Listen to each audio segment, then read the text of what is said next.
Today's shir is devoted to Refuah Shlema for Yehudis Bas Chava and Le'ilei Nishmas Basibas Avraham Shlomo. And of course, with the Eloi Nishmas of Moshe ben, let's go say Rav Hagon of Moshe Shapira, who we here have learned so much from, who was nifter this week.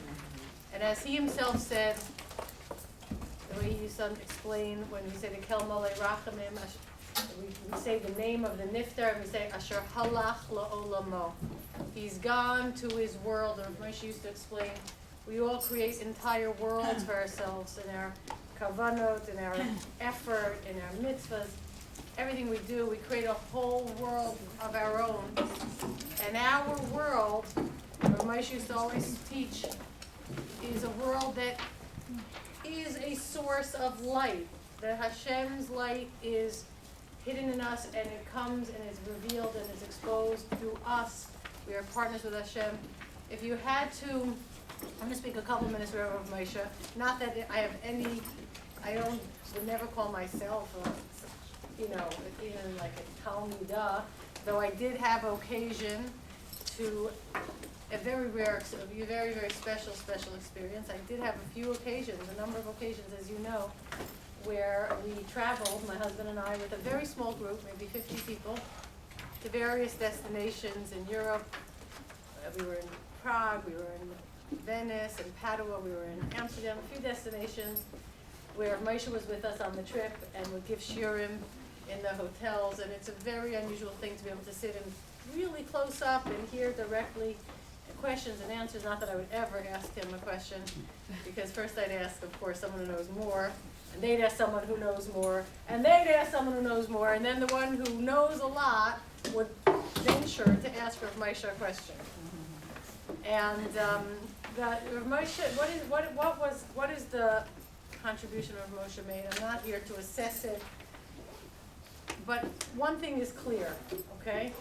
One thing is clear is that Rav Moshe was completely and totally, hands down, the towering figure in this generation for philosophy, but of a Kabbalistic nature. He blended the two. He was working with the Rambam and the Maharal and the he knew everything. He had shiurim. You'll see, we attached to this. Oh, we didn't attach to it. Oh, yeah, it's here. Jonas and Rosenblum's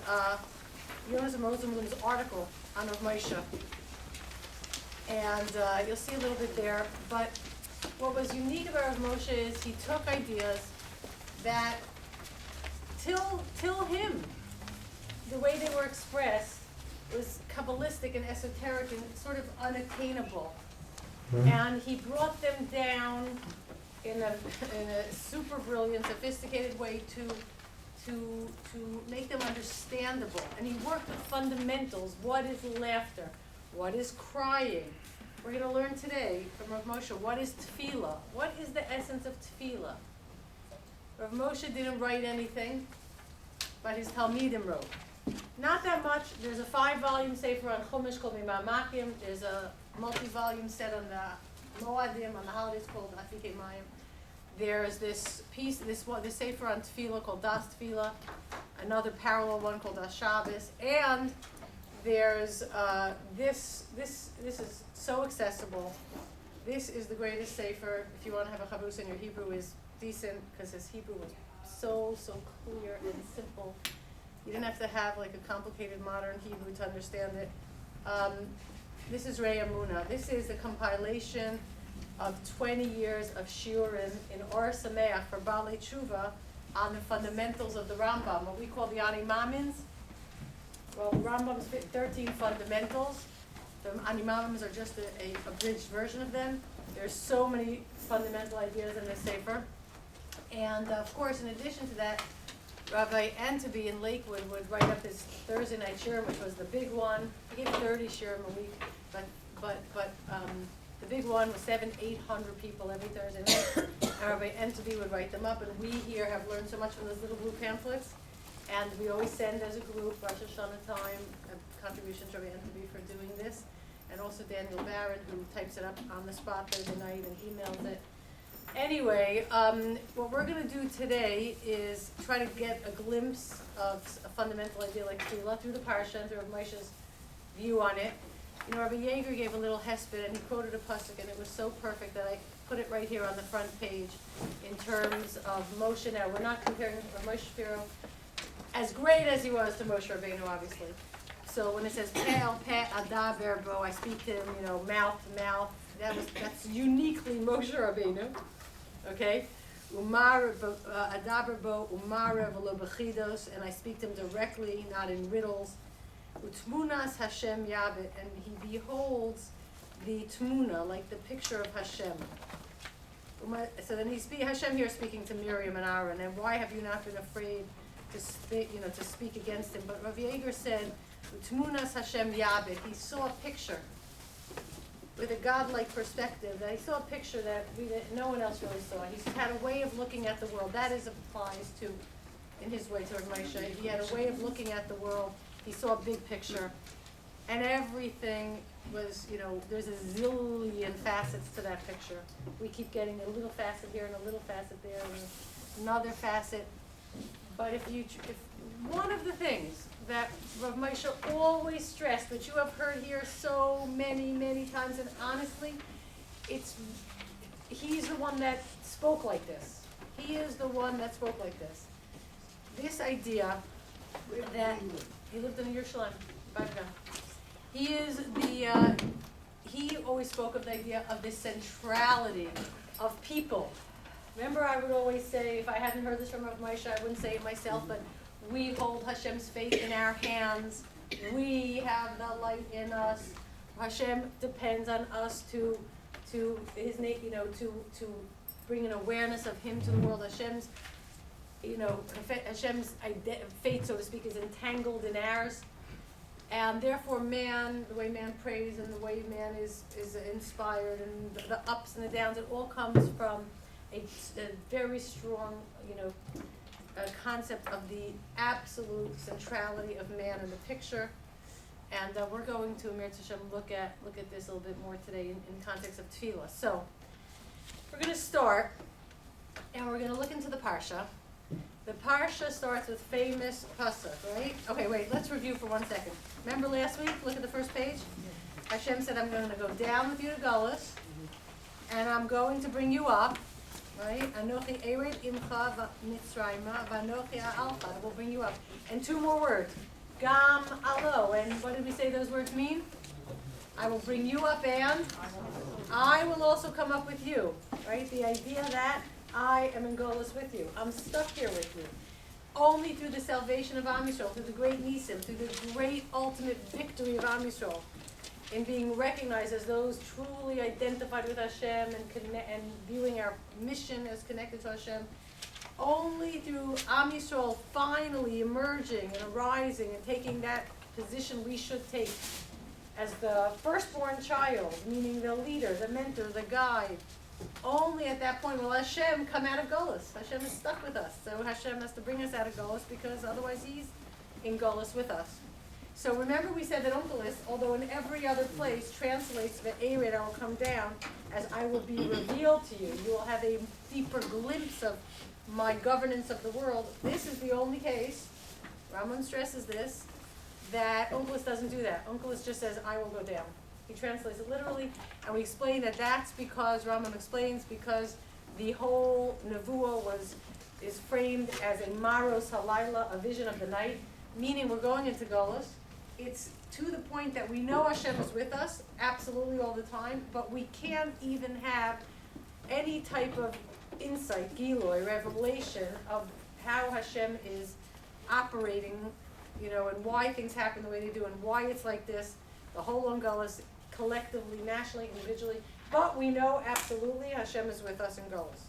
By the sneh, Hashem appeared in the sneh, a lowly bush. The message is, Imo anochi b'tzara. I'm with you in your tzara. This is called collaboration. When we're dealing with other people and they have a problem, we're not meant to be fix-it men. We're meant to collaborate with them and work together to figure out what's a good solution and they feel understood and they feel heard and they feel somebody's with them and cares about them and is listening and is going through it with them. That's fundamental for a person to feel they're not alone and to feel that there's, even in the tzara, there's an anchor, there's something there. But this message that even in the Galus, there's going to be a closing of the eyes. There's going to be an inability to see any type of Giloy, any revelation of Hashem, no matter how hard. This is the nature of the Galus. This theme continues again and again and again into our week's parsha. So look at the first pasuk in the sheets in our week's parsha. You could also use a chumash. You don't have to use the sheets. Vayechi Yaakov. We will get back to the idea that the parsha is called Vayechi, even though it's all about what? His death. Right? So now, look what Rashi says. Vayechi Yaakov. Why is this sidra totally closed? We have spoken about this in the past. We have used Rav Moshe Shirim in the past to go way deep into this idea. But what it means that the sidra is closed is if you would look at a Torah, and the way the lines are written, there's parshiot that are stumot, closed, and parshiot that are ptufot, that are open. Open would be that the last line of a parsha, that doesn't mean a parsha in the Torah, like Bereshit, Noach, but a section, a topic, okay? One section ends, and there's nothing on the rest of the line, and then the next line starts the next section. That's open, okay? A stuma would be where a parsha ends, and there's a few spaces, and then the next one starts, all right? This one is completely and totally closed in that there's not even a space between the last word that we left off with in the last parsha and this parsha. It's completely closed. It's just as if nothing changed. There's nothing new. There's ein chadash. There's nothing new happening here. Completely closed. However, a lot of new things are happening. This parsha is called Vayechi. Yakov is alive, and we're going to see that again and again. That whenever it seems like Yakov is dead, the Jewish people are dead, we are doomed. That's it. We've run out of our 19 lives or whatever we've had. There's a lot of new things happening, but nobody could see them. So Rashi says, why is this Sedra totally closed? Because comprising, as it does, an account of the death of Jacob, as soon as our father Yaakov departed this life, the hearts and eyes of Israel were closed. Their eyes became dim and their hearts troubled because of the misery of bondage, which they began to impose upon them. That's number one. So first of all, the Avdus is beginning to start. We know that the Avdus, the Galus, this Mitzrayim is the prototype of the whole thing, okay? Especially the last Galus. This Galus is dark, right? But we already established a very fundamental idea. It's only when it's dark outside that there's an opportunity for the light inside to start to be visible, right? We said there's a famous idea, Shraga, B'tiara, Mai Mahani. A torch in the daytime has no benefit. Only when it goes dark outside does that torch inside us have a benefit and finally can be seen. So everything's dark, the Gullus is starting, we're going into a very long, difficult period, and it's sussum, it's closed, meaning it's like there's nothing new happening here. It's just like a deterioration of the old situation, but that's not really true at all. We know that, right? Hirashi gives another explanation why it's sussum. There's another thing here that's closed up, that's hidden. Yakov wished to reveal to his sons the date of the end of days, when our exile would finally end, but this vision was closed from him. He wasn't able to say, he lost it. He had a glimpse of it, and he lost it. He wasn't even able to tell us how long this would last and when it would end. That's how little there was for us to kind of go by, how little light we had from the outside. It was all going to be inside. If you look at this actual pasuk that Rashi is referring to, it's pasuk 49:1, okay, 2 prakim, about a parak and a half later.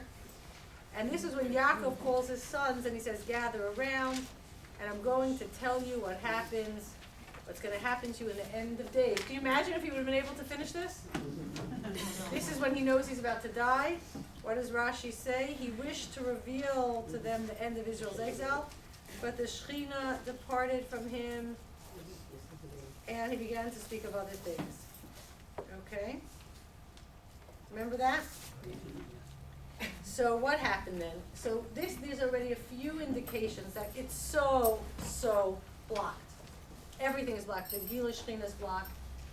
The capacity to see that anything new is even happening under the surface is blocked. The knowledge of when this whole process will end is blocked. That's what we're in. That's our situation.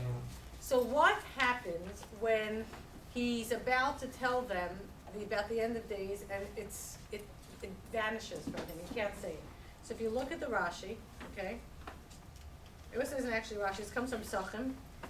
Gathering his 12 sons around his deathbed, Yaakov wanted to disclose what would occur at the end of days.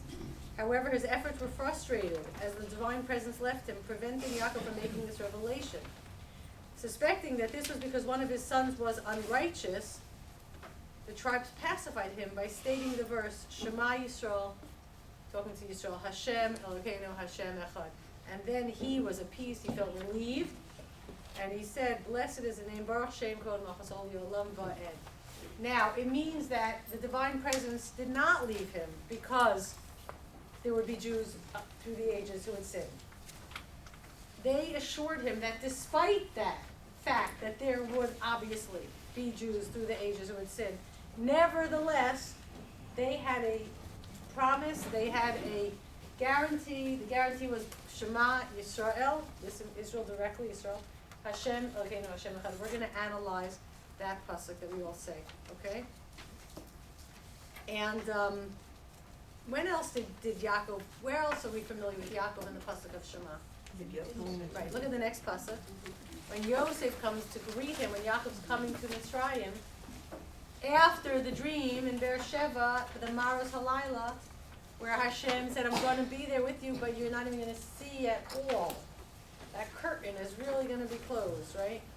You're not going to be able to see it. Now you can try to glimpse through that curtain. You can try to see, trust that everything that was always happening is still happening. It's just behind a curtain. And you can adopt the method of Yosef. Yosef is very fundamental here.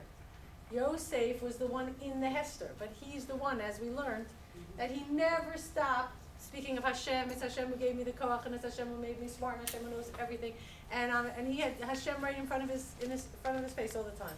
Shavisi Hashem l'negdi tamid. He was in a place of darkness, but he refused to accept it, and he insisted on knowing that everything was as is, despite the fact that he couldn't see it. Right? So Yaakov and Yosef, very important. Yosef is almost an extension of the koach of Yaakov, and Yosef is also for us almost. And Rav Hutner discussed this. And Yosef was quasi Bain. He was half of the one, a little bit of the Abbas, a little bit of the Banim. We talked about this many times in the past. Also, he extended the koach of Yaakov. We're going to see that Yosef is the koach, like with the story of the wife of Potiphar. That despite the darkness, despite the confusion, Yosef always has in front of him a picture of his father, and he doesn't sin. He doesn't sin. He's not the Baal Tshuva. He's the tzaddik who never sins, period. Okay? Yehuda is the Baal Tshuva. Right. But Yosef is the tzaddik Yisod Olam. The only one called Yosef a tzaddik in the Chumash is Yosef. Okay? So Yosef now comes running to greet his father, and he falls upon his neck, and he cries. Okay? Look at Rashi. Vayevech ode, he wept on his neck a good while. The phrase has the meaning in Eov, etc. Okay, however, Yaakov, skip a few lines, did not fall upon Yosef's neck, nor did he kiss him. Our rabbis say this reason was that he was reciting Shema, renewing his allegiance to Hashem, immediately on settling in a new land. So Yaakov also holds on to the Shema, and then his children is secure, make him feel secure by the Shema. The Shema is what's going to carry us through this long, dark night. And you know that the Shema is the first thing you teach a child when they wake up. You know, first time, even before that, when they're infants, the last words we say before we close our eyes for the final time, we say Shema. Let's analyze the Shema a little bit, okay? So first of all, look at Shema. do you see Shema Yisrael?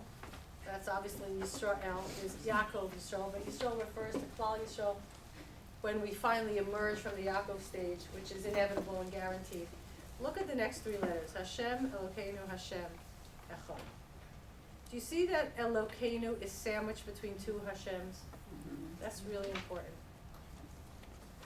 In other words, what is Yud Kei Vav Kei Hashem and what is Elokeinu?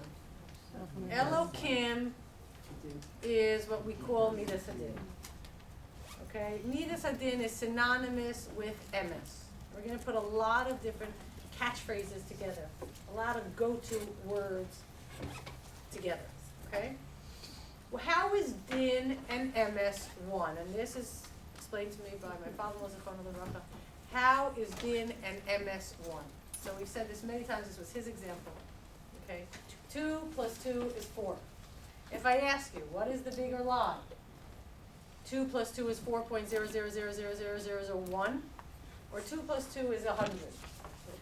They're equally lies. Like my grandfather used to say, if something is 99% true, it's 100% second. Okay? So, MS, absolute, is Midas Hadin. Midas Hadin means there's only one reality and nothing that's not that reality is going to exist. Go try building a bridge using the formula that 2 plus 2 is 4.0001. Okay? Go see what happens. If it's MS, then it's an absolute reality and there's no getting around it and nothing else nothing built on it except the absolute truth can exist. That's it.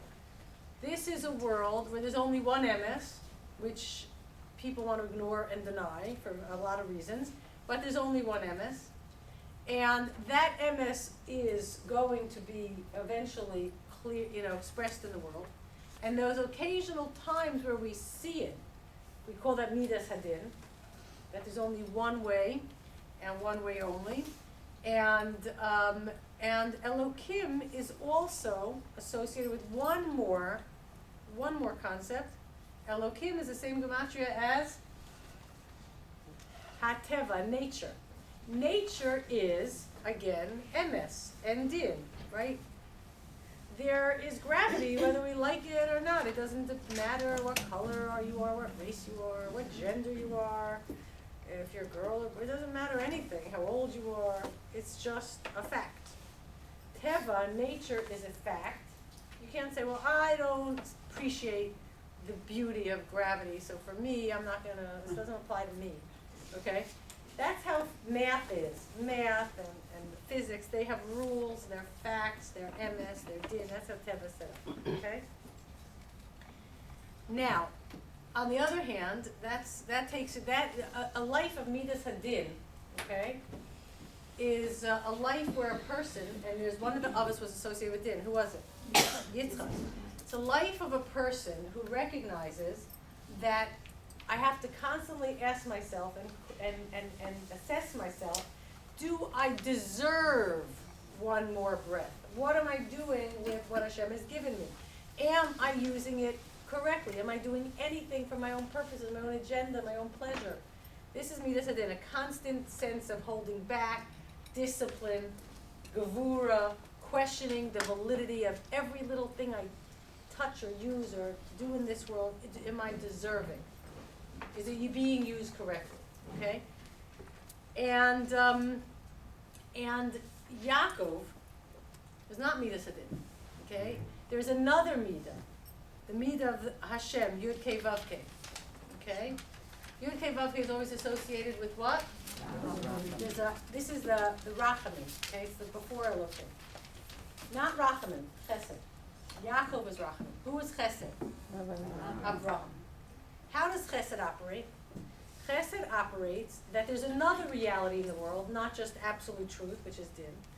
Chesed operates that this entire Bria, all right, and we've talked about this too, is an expression of this overflow of a Kadosh Baruch Hu, of the everythingness of a Kadosh Baruch Hu, because there is nothing but that. And so we are what? Who are we? What are we? We are participants in the entirety of Hashem's existence. And Hashem is everything, and we're here, so we're part of it.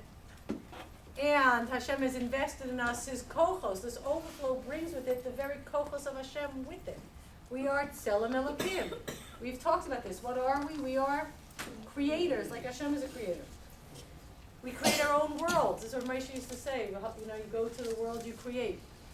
And this chesed allows us to not be a separate entity, right? That Hashem is doing nice things for because we're pathetic and finite and helpless and physical, and therefore, right, Hashem is going to do nice things for us because He can do everything. That is not chesed at all. We spoke about this. Why is that not the model? Because we are tselem Elokim. Hashem is not a pathetic, needy beggar, taker, a chesed project. Okay? Hashem is a giver, a source of life. And so we are participants in that. We are also a big giver, a source of life. So we are not, what is chesed? Chesed, when it translates to us, chesed is not doing something nice for another person. That's not, Hashem's not doing that. Hashem's not doing anything nice for anybody. Chesed is that experiencing, getting to a point where that other person is part of my existence. And therefore their worries are my worries and their joys are my joys. They're part of me. Yeah. I thought I would share, at Stony Brook there's a professor, Arthur Aaron, who has done research on love and marriage relationships for decades. And one of his theorems is that when we meet somebody, we say opposites attract because this other person becomes an expansion of ourself. Correct. It's exactly what we you've did been this saying. a while ago about the ani. How big is your ani? Remember that? Yeah. We went, how big does it extend? We did a beautiful piece on that. So this is where Moshe used to speak about ani and expansion of ani all the time. I heard it personally when we were on one of our trips. Spoke about the endless, infinite expansion of the ani. First it includes me and my needs, and it's maybe my family.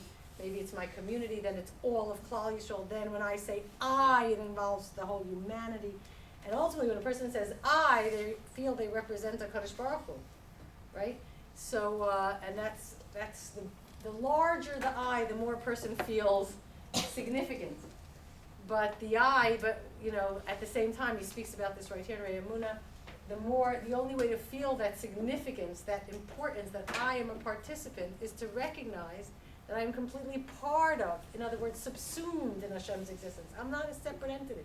There's humility in that too, tremendous humility, and devotion, and pride in this relationship.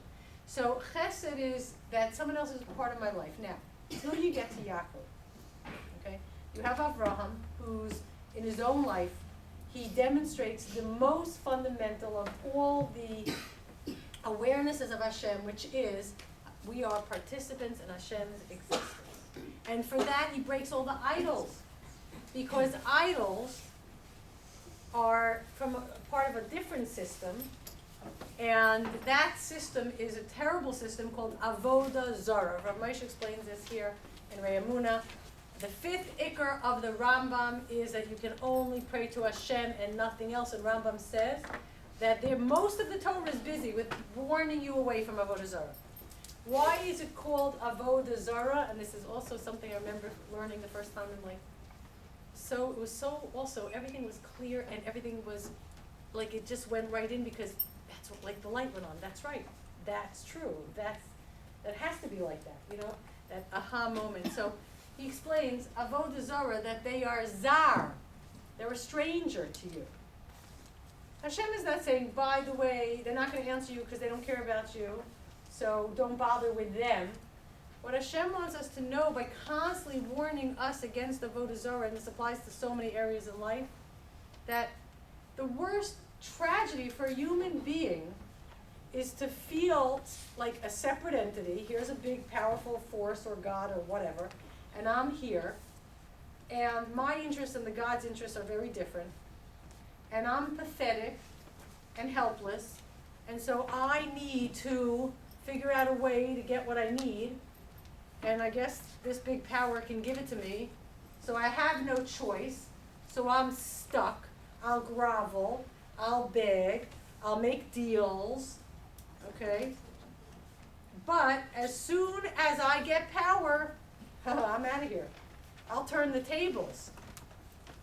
So that this type of, the fact that a human being could turn and beseech a force that doesn't care about them, is not collaborating with them, isn't listening to them, has no love or ratzon for them, has no chibur with them, that is tragic for the human being. Most people who find themselves in such a situation, in their relationships, that nobody cares, nobody's with them, imo anochi b'tzara, nobody is side by side, they're alone, they're just making deals, trying to strategize. People like that do terrible things. Often they will take their lives. You can't live like that. It's the worst possible torture for a human being to feel alone, and that's why avodah zarah is so bad. Because it messes up a person completely, emotionally, psychologically, spiritually, to think that all I have to do here is maneuver myself and nobody's there for me. The opposite, clearly, is going to be our relationship with Hashem. The thing with, that's what Avraham was fighting against. That's it. He was saying, no, it's not the model at all what you guys are doing. It's horrible. It's so cruel and vicious and it's horrible for a person. He said there's a whole nother model. But there is something interesting, as Moshe points out, about both chesed and din. Think about this.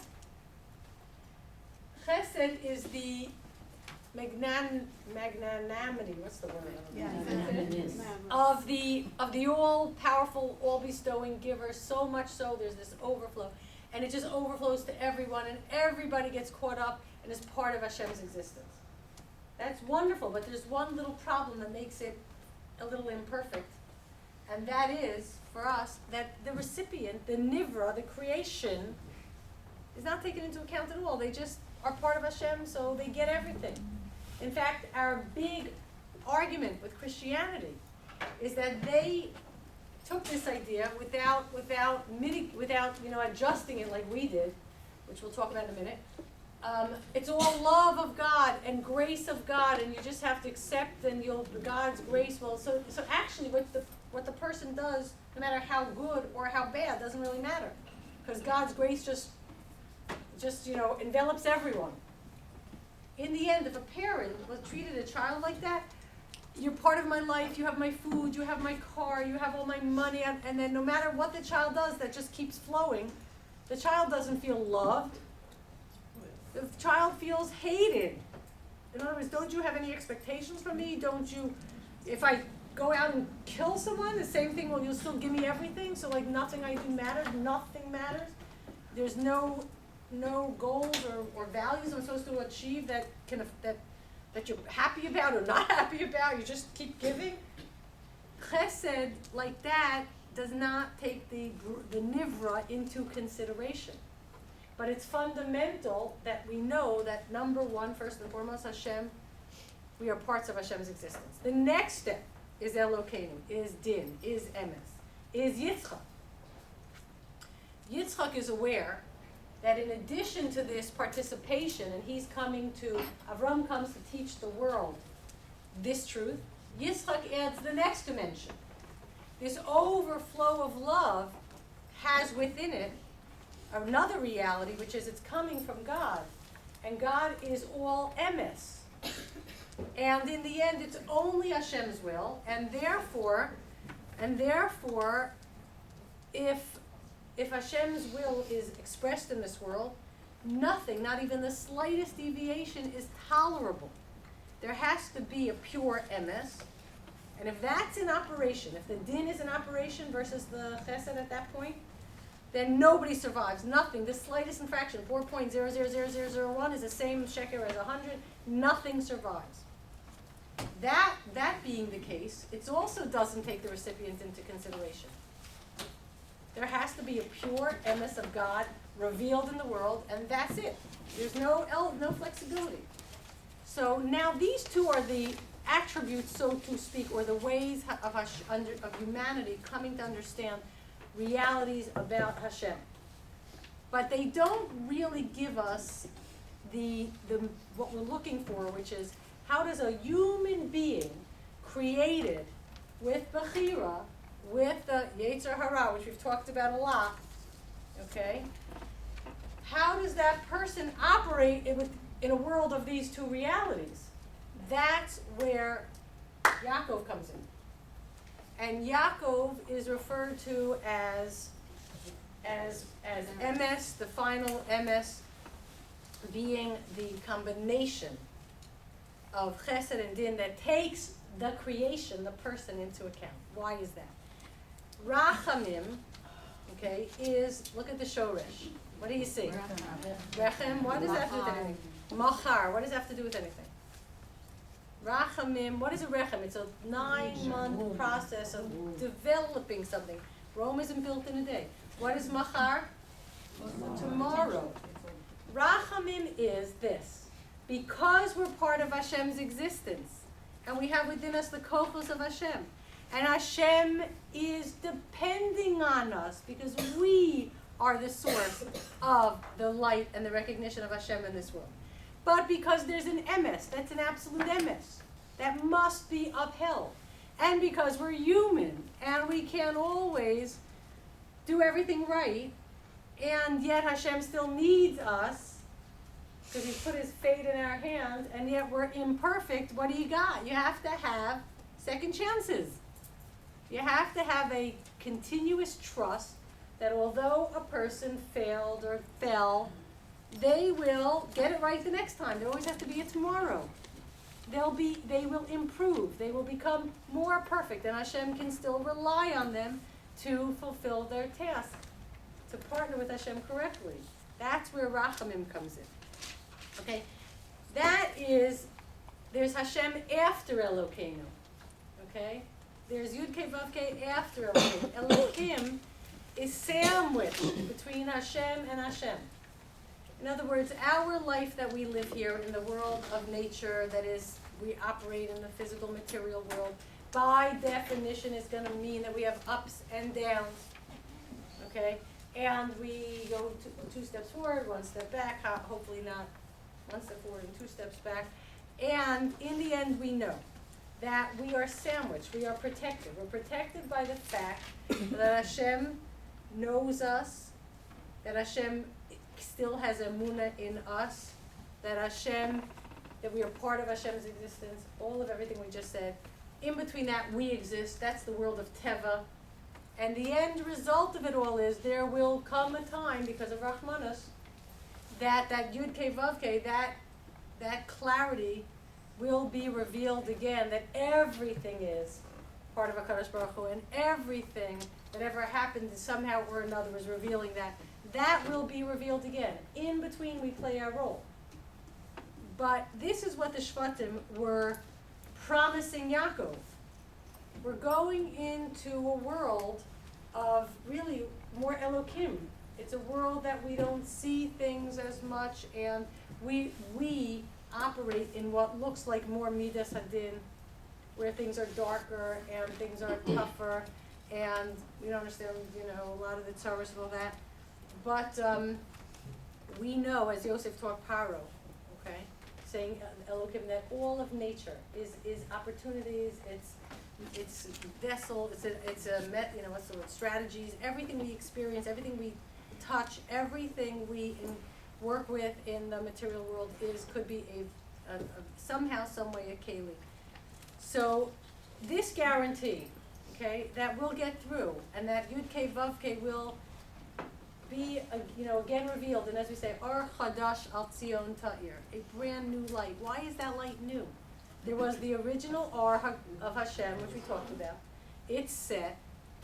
Remember, we said it's set into us. And one day it's going to be revealed again, but it's going to come from us. That's why it's called Chadash.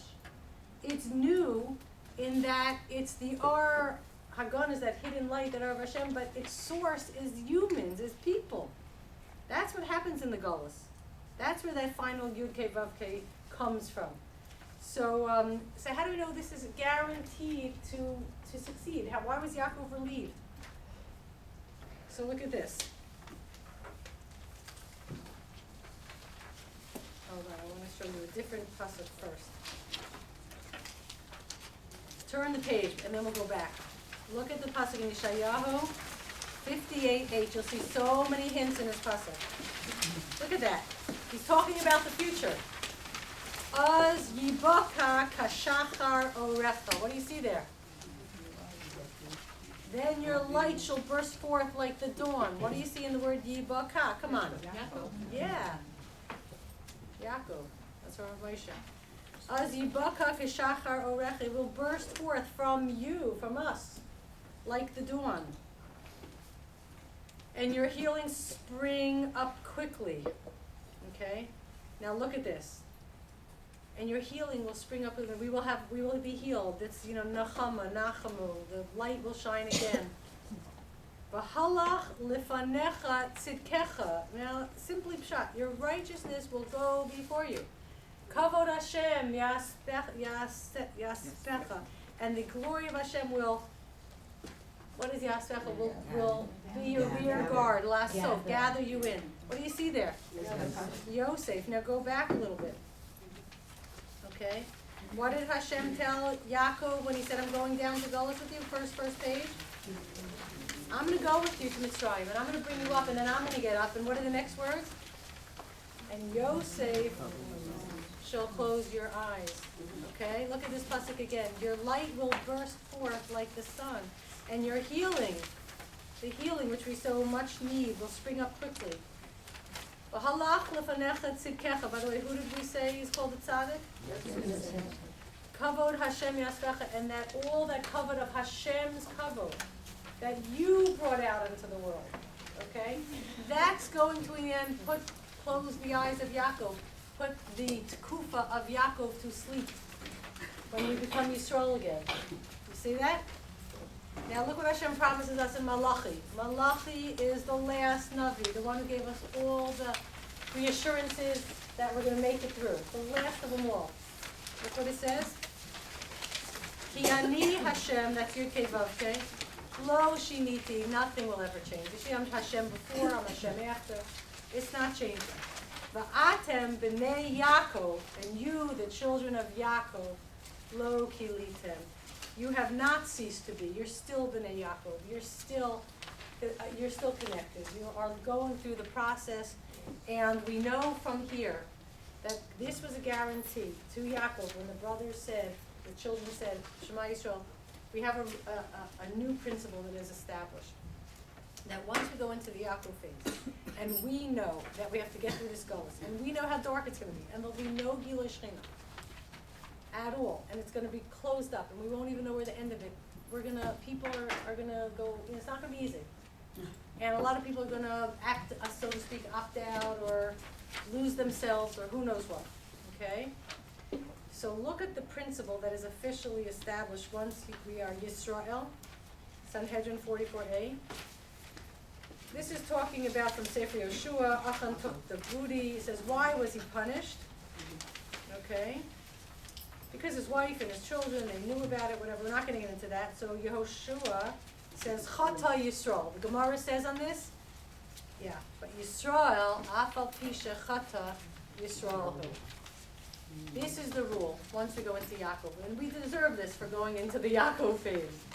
This is a guarantee. A Yisrael, that means a Jew who is going to be Yisrael one day, because it's going to happen.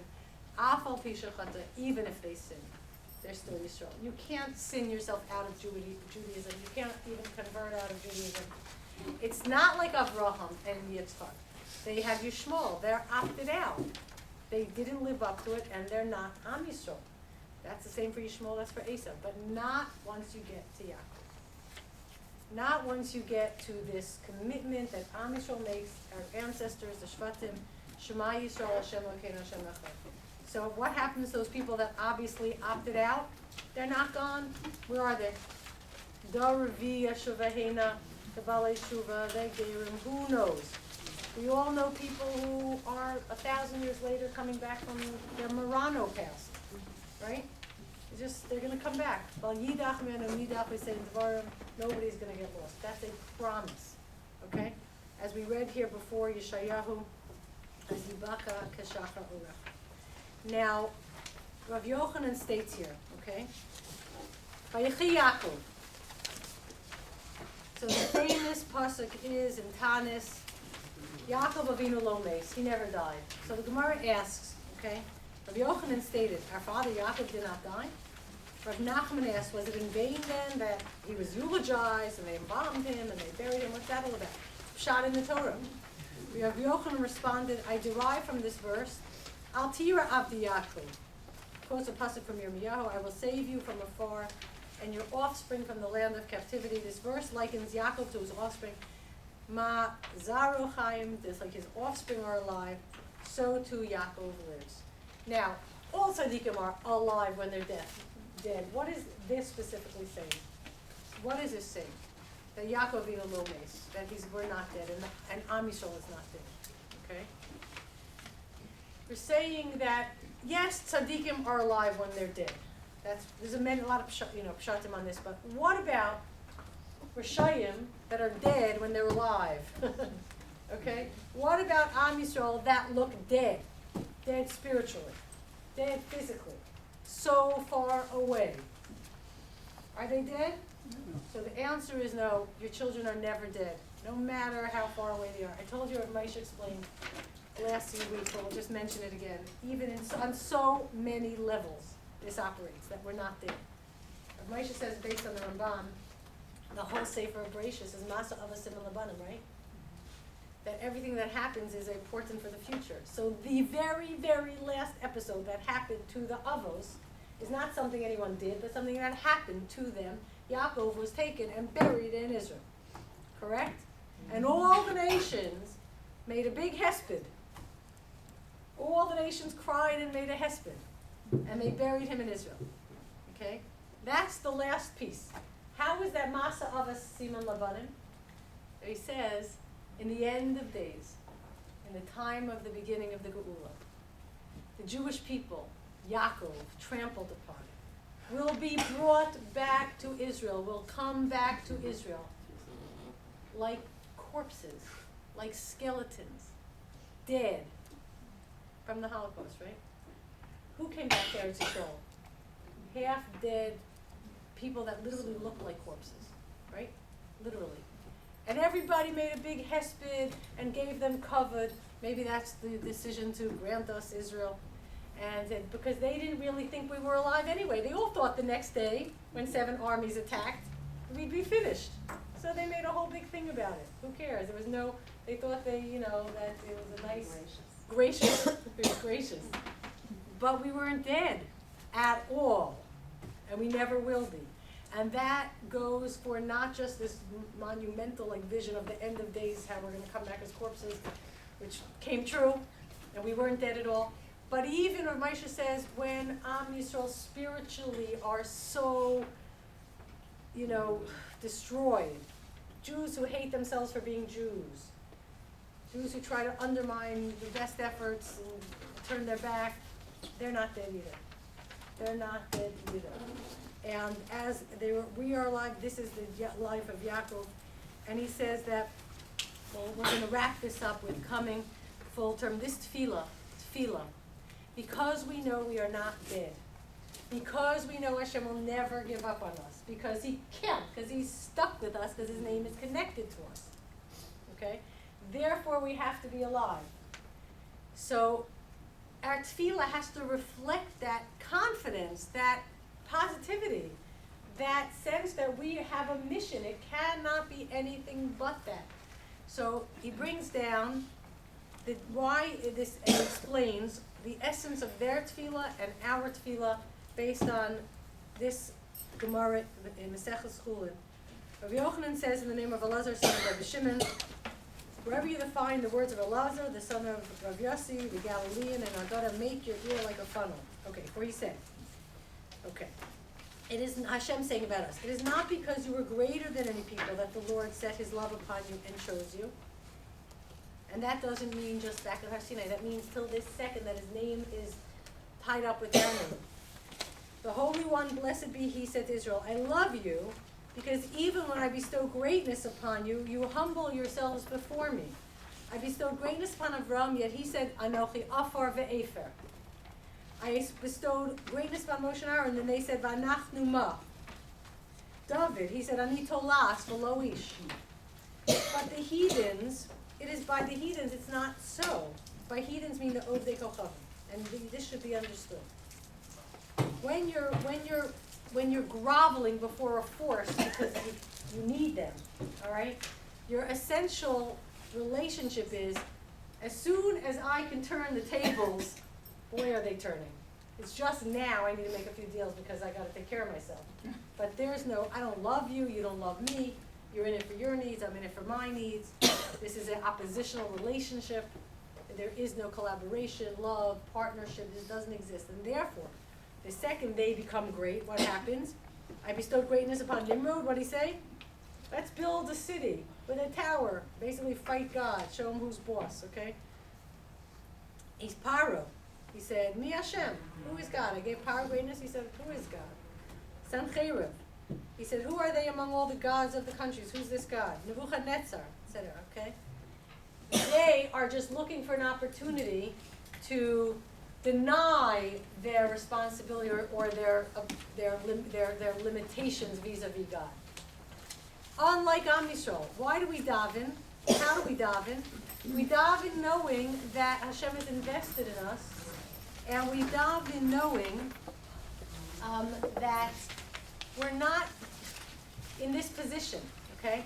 We're not in a position where all of prayer becomes, as we said, a power struggle, where a person denigrates themselves so that the greater power doesn't think that they're being threatened. Okay, so they just show how low and weak they are, and how it's not even worth the great power's time to take notice or take revenge or take anything, because they're just, so they denigrate themselves, they grovel, they beg, they make deals, etc. And there's no love involved at all. And as opposed to that, how do we daven? Okay, we're not making deals. We've spoken about this in the past. There's no deal making. A person, the word tefillah comes from, has a shoresh, hitpalel, there's many things. First of all, Moshe points out, patil techilas, naftali, something that ties two things together, chibor, connection, more than that. Hitpalel, one of the other meanings of pilel is to take stock of yourself. Say, how am I doing? A person stands in front of in prayer every day and says, Hashem, you have invested me with your kochos. You need me. The question is, let me ask myself honestly, how am I doing with what you've invested in me? Am I using it for your purposes or for my own agenda? If I have brains or wealth or looks or health, what am I doing with it? And can I ask without being embarrassed for more of it for your sake? If I'm asking for more life and more health and more parnasa, and I kind of know that I'm just going to take it and run away with it and do whatever I want with it, do I have a right to ask? But if I feel that I'm recommitting to doing what I'm supposed to do with everything Hashem gave me, then I have a right to ask, and I'm not begging and groveling and making deals, saying, Hashem, you can count on me. Okay? You can count on me. I recommit myself. I know this all comes from you for your purposes. And the secret here is, how does a person achieve shleimus? How does a person achieve a sense of self and wholeness and kavod, self-esteem? The more a person understands that they're part of Hashem's agenda and Hashem's purpose, and they're not a separate entity. In fact, that leads to great humility, but at the same time, that leads to great enthusiasm and sense of value. The second the person disconnects themselves from Hashem, so they're in a survival of the fittest world, where I have my needs, and I got to establish myself, and then a person starts thinking, what if I've done that very well? What if I have a lot of money and a lot of fans, and a lot of people love me, and so this is the life, my whole world, this whole life is about, so I should get to me, I should achieve this, that's what life's about. That's no point to living. There's a zillion people in the world, and that have come and will come, and each person sets themselves up. And we've seen it over and over and over again. Without a chibur to Hashem, a person can have everything, can have secured themselves very well with everything you might want in this world, and then they take their life. Great, famous people. actresses and musicians and movie stars and everyone. And everybody loves them. And it's not, if the world's about people loving me, what's the point? Right? It's got to be bigger. So we need Shema. So now look at the last page. After he departs from Esav, okay, and he starts the Galut. Esav says, "I'll see you in the future." Remember that pasuk? I'll see you in the future. By Yaakov nasa Sukkosa. There's a lot of stuff about Sukkot. We're not doing it. He goes to Sukkot. He builds himself a place. By Yavo Yakov Sholem. Yaakov comes in shlemus, wholeness. Okay, Ir Shechem, Asher Eretz Canaan. He comes in shlemus. Yaakov comes to Shechem in shlemus. Where is Shechem, by the way? What else do you know about Shechem? A lot of things happen there, but where's the first time we find it? The stranger that That's Kiryat Arba. Kiryat Arba. The stranger that meets Yosef on the way to his brother. Way before that. Way before Yosef. Yaakov comes Sholem to Shechem.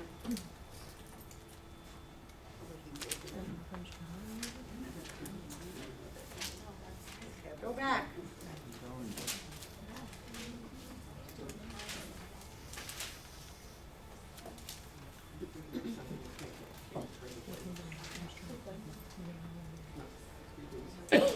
Lech lecha mi'artzecha.